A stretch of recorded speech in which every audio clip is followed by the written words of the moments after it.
Alright everyone, today I'll be working on an ash end table, and you may be saying, well, where's the armoire? The armoire has been worked on. I was not happy with the quality of the videos that I was turning out with the armoire. I had two 1-hour videos prepped and ready to be edited. I was editing those the other night, and I just didn't like them, so I didn't post them. Deleted them, in fact. So, just an update for the armoire, I guess, verbally. The back panel's in, the side panels are in, the top panel is in, the bottom panel is in. All the panels except for the doors and the door frames are, done. So the door frames and doors need to be done. I will be showing you those, no matter what, because people, I guess people want to know how to make shaker-style doors. It's a different thing. It's something you all have not seen me do. You've seen me make panels. You've seen me do the mortise and tenon stuff.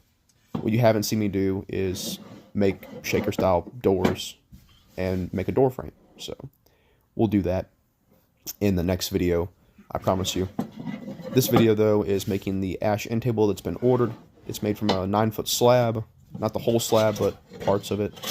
I had that slab forever. I thought no one was ever going to order enough materials or ash. Ash is one of those woods people never think about. The majority of my orders that I get are walnut, white oak, red oak, or pine. Maybe saying pine. Furniture pine? It's like, yeah. I try to tell people to pick yellow pine because it's southern yellow pine is much harder, almost on the same level of hardness as oak, but the woodworker is unheard. We'll just leave it at that. People want the white pine so it stains better, and they want me to stain it like walnut. It never looks right. Let's just leave it at that and move on in the conversation here. When you do legs like this, the way I cut them out was with a circular saw from the slab. Then I cut the live edge off with a circular saw. I didn't use a straight edge because I can just follow a line. If you want to use a straight edge, go for it. It's not necessary, especially when you're going to have to go plane it anyways. When you cut a slab up into pieces, it typically moves. You'll typically get bowing, cupping. It'll start moving a little bit more. And I don't have a jointer. And they're expensive and they take up space. So why wouldn't I use a hand plane? It's much more approachable as well. So you want to start with one side of the leg. Make that side as flat as you can, right, within reason. Don't get too OCD about it. Once that's flat, you can use it for a reference edge. See, I'm marking out the R. Put REF for reference. And I will reference that face when squaring off the rest of the material. Now, check it with a square. I'm just doing this in front of the camera so you could see. I can barely see if it's square or not because the light is going right into the stainless of the square there. So again, you would just plane it and check it. The rest of the video, though, I will be holding this up to the light so I can actually see the gap better. And you may be noticing I'm struggling to hand plane some of this. I'm taking far too fat of a shaving, like way too much at a time. You want to take very light shavings, wisps of shavings, right? It'll take longer to do, but it'll end up with a better finish. And if you accidentally go in the wrong grain direction, like I do several times throughout this because the grain changes up on me, then it won't gouge it so badly. So the reason I'm doing it, I'm just in a hurry. I've got things to do, places to be. I do work 2 jobs, so this is not my only job. I wish it was some days. I do love both my jobs, this and my actual 9-to-5, but there's something about working for yourself and being much more directly involved with the process of making something that's so much more rewarding than being a cog in a machine, you know? I'll get off my soapbox and get back to how to square legs, I guess. Again, referencing, now I'm using the light so I can actually see the gap beneath the square. Just because it's square to that same side does not mean it's flat. You're going to have to go back and check and make sure it's flat. And this video, being 30 minutes long, is just this. It's just 30 minutes of me squaring and flattening legs. And that's not even all of them. My phone died on the 3rd leg, so I stopped what I was doing, and I will continue recording later today or the next day. I will also show you all how to restore hand planes. All the planes that I have were given to me. I have 2 number 5s. One of them is going to be set up like a scrub plane. The one I'm using currently that I typically use for smoothing plane or just hand planing in general. Number 5s are a really good jack plane, is what they are meant to be, a jack of all trades.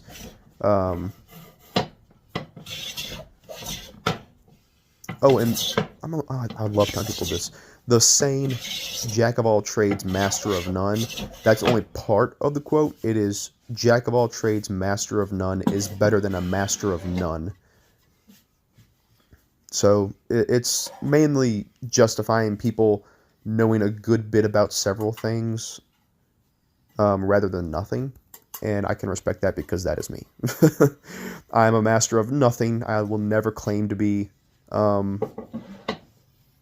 And anyone who does claim to be a master of something, if they don't see themselves as a student as well as a master, then they're just blind. You never stop learning. There's always something new, you know? Again, off my soapbox, back to the woodworking. Oh, yes, and my voiceover is only going to be 10 minutes long. So if you're already tired of listening to me ramble and talk, you can skip to the 10-minute mark, and it will be nothing but the sounds of woodworking. What was that? Oh, yes, the table. It's going to have a through tenon top with pinned tenons. This is my first time making a table without an apron. I was like, the tabletop's going to have to be pretty thick. Everything's going to be pretty stocky. I almost don't want to do it like this, but I've seen it done before. It can be done. It's a way to do things. My only concern is throughout time the legs warping, bowing. So we'll find out if I can change the client's mind. But yeah. Oh, yes, and the corners of the tabletop, which the tabletop is right behind me on the table there, on the workbench. All of it's cut from the same slab.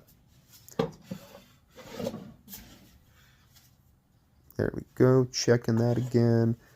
And it does take a while to do this stuff by hand. Again, if I had a jointer, I could just run it through a couple of times and probably already be halfway or most of the way done with the table. But again, they take up space, and it's unnecessary when you have the hand tools and if you know how to sharpen them.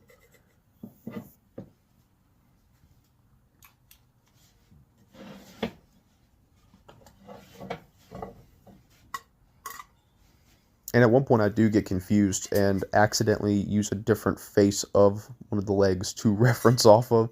I caught myself before I started doing too much damage, but it's, yeah. You lose track if you don't have an R on stuff.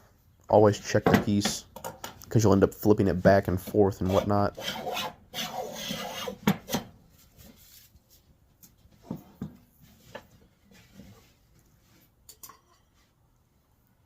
Continuing to check. Oh, and the shop looks much more organized because I did organize it. That bucket to the right side of the screen is the scrap bucket. I had that empty today. It's filled back up already because those scraps I could potentially use. So, yep, getting things organized. If you're wondering why I'm wearing Ear Pro while I am woodworking with hand tools, it's just habit. It's good habit just to have the ear protection in so you don't have to put it on or remember to put it on when you use power tools. Same with safety glasses. Also, they're headphones. I'm listening to music right now while I'm woodworking. I will also do a review of these headphones because I have some issues with them and they are expensive, so yeah. That is the end of the voiceover. I hope you all have enjoyed it so far. The next 20 minutes are just the sounds of woodworking. I hope you all enjoy. Thank you for watching.